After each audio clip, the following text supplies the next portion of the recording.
32. I'm against Selfie Sec, and they're on Mardu Energy.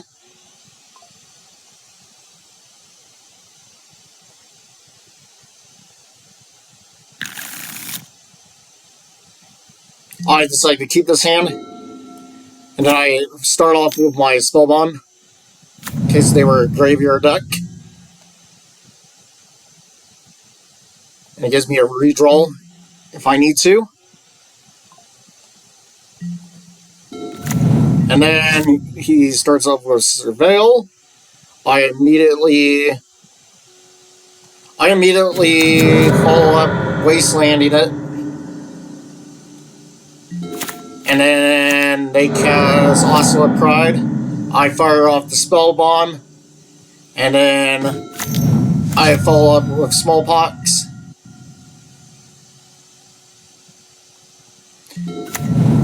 And they just draw a Wasteland, so I'm real happy about that. Basically, sending them back. Then I immediately exile their grave with my Bogart Trawler, because I want to develop my board. I played a Saga knowing that they have a Wasteland. That's because I could cast my cards anyways. And then you get the Arm Raptor. They got the Goblin Bombardment out, so what I did was, knowing that Goblin Bombardment was about to come into play, I used Orcus Bowmasters to ping the Raptor, so they can sacrifice in response to remove one of my creatures. I swing in. He casts another Ocelot Pride. And knowing it has first strike, I choose not to attack into it. And I'm real happy to get my Ralzeric. What I did was, I casted him. I put Ghost Quarter into my grave, and I think I put Urza Saga on top of my library. Because if they wasteland it, if they wasteland my Saga, it means it slows down their board development. Alright, so I didn't mind that, because I'm just going to get that back into play. Looking back at that, I actually kept the Shield Dreads Edict. I play a Swamp. I filter out the Urborg. I think this is when I put the Saga on top of my deck. And the reason why I put Saga on top of the deck, knowing he has a Wasteland in play, is he has to choose between putting another creature into play or blow up my Saga and let me have a better board. And then I choose to attack into everything because I know Ralzeric can just bring back whatever he chooses to destroy. And I win the game 1. I'm mulliganing that hand, and I keep this small box hand. I'm not too happy about it. I keep it anyways because I don't want to go down to 5. I'm trying to get this hatchery charged up. But they immediately fall up with a Wasteland, I think. Yeah, they're going to immediately Wasteland it before I have the chance to charge it up more, which was smart. But then I also set them back mana. In this game, I try to mana scream as much as possible, but it just isn't enough. So what I do here is I attack and I do a high-risk play. I ritual out the Smallpox because I'm terrified of Johnny, the Raptor, or his Bowmasters. Because I don't want him to get 2 creatures into play. But that ends up being a bad play, as you see later of my draws. Because I want to keep them off mana, but I'm not keeping them off mana. They keep on drawing lands every time I try to mana scream. Get them down to 13. But it doesn't matter, they eventually draw out of it. Right here, they use Bowmasters. I probably should not cast them. I probably should have not ditched the bridge there. This bridge probably would have been a card that I could have stabilized with. And now I'm going to get punished. They have 2 creatures in play, which lowers Smallpox's effectiveness. Because I'm still reaching the land drop to cast Bridge. Because now they just create a board that I cannot answer with Smallpox.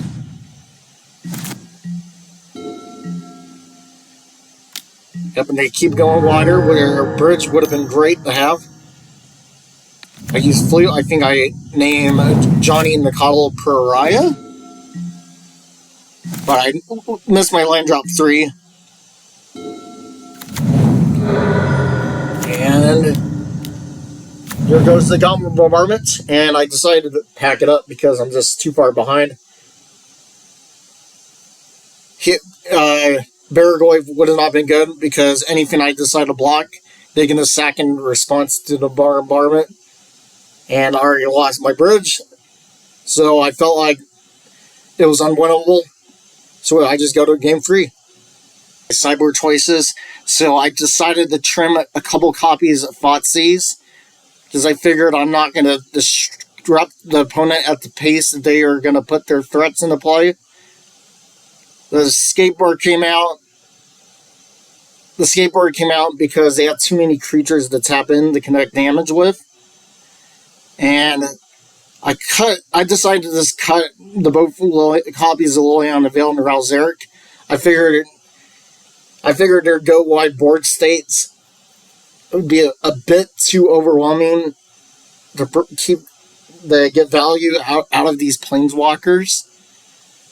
And I didn't want to take the risk with them. And let's see what else went out. I think it's just those 6. And the 6 cards that went in is Day of the Black Sun. So I have another card to sweep the board with. Disruptor Flute. So I can try to stop in Johnny. Because that's the biggest threat to the Pox deck. I boarded in a Plague Engineer to name Cats mostly. Ghost Vacuum came in because they slightly utilized the grave. It's better than the stuff I boarded out, in my opinion. And 2 copies of Force of Despair because they have so many creatures that can get out of control if they hit the board. So let's close that and show how the game ends. So I'm pretty satisfied with this hand going first. It has Smallpox for turn 2. But they immediately Thoughtseize me. And then they get the Johnny out, which is, I was hoping them not to do. I immediately respond with a Bowmasters though, and they transform it. And I swing in with both. And I figured turning off Cats was more important than developing my board with Saga. Because, like right there, they just discarded the Smallpox anyways. They would have discarded Plague if I kept them in hand. But I immediately met a Swords Posture. But I turned off Johnny with my Epiphany Needle, because I don't want to deal with it. And you'll see for this game where I make some really tight decision making that allows me to crawl through. I draw another Saga, which is good.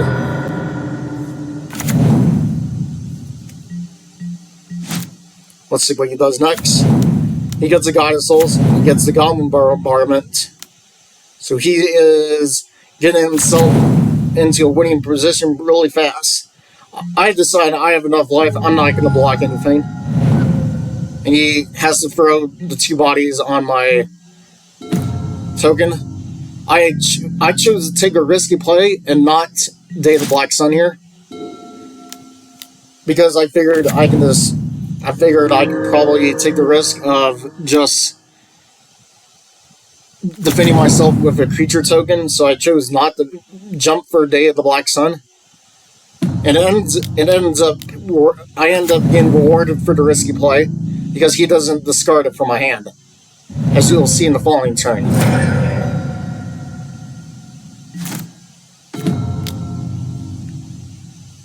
So right here, I go for the ritual.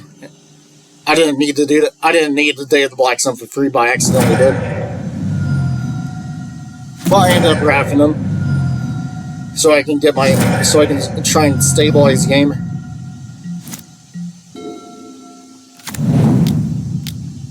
And he gets into Johnny, which is very terrifying. But somehow I still managed to draw out of this.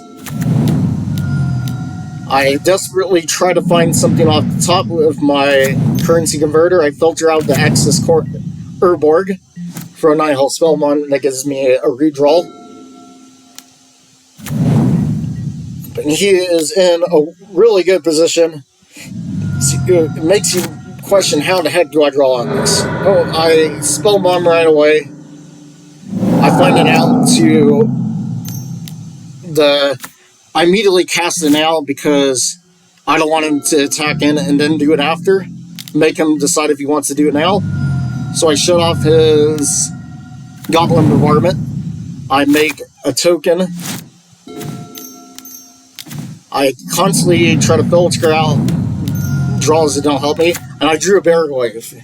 And surprisingly, this card takes over the game because I shut off his Goblin Bombardment, I swing in, he has to constantly block, and he just doesn't draw him out to my Baraglyph. I start to accumulate way too much value out of it. And I'm okay with that swinging, because I have a lot of life. I choose to make a token. And I think right here, wasting myself is better than wasting them. I'm totally cool with them exchanging my small box for a 2/2 creature token. They swing in. I decide to wasteland myself. I block one of them. And then I start to make a board as good as theirs now, and I start to even it up. Because they are not drawing an answer for my Baraglyph. Yep. I filter out bad cards.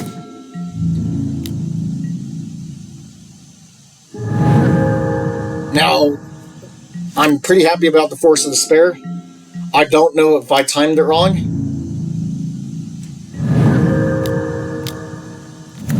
I don't know if I was supposed to do it on the first trigger for Ocelot Pride or the second trigger, if there's an actual time window where I could actually do it on the second time to make tokens. I didn't know if I could do it right there. So I just did it the first time. I didn't want to take the risk because I didn't know the ruling of Force of Despair.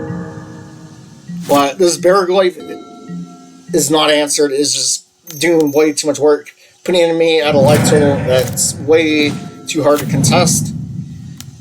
And I just keep swinging in, and they have to keep they're forced to block while I keep gaining life. And as I gain life, I can keep spamming my hatchery token without punishment. I go for the trouble block here because I want them to have one less Ocelot Pride in play. Choose the exile in the grave again, so I can develop my board. And then get another token, and after I draw another Baraglyph, I feel really happy given how much work my first one has put in. And he draws the Fossies. Doesn't really do anything, but Baraglyph just does so much work. And I get a little greedy here. I cast both Bowmasters when I only needed to remove one. I got a little greedy there. I didn't need to cast the second Bowmasters, but I did it anyways.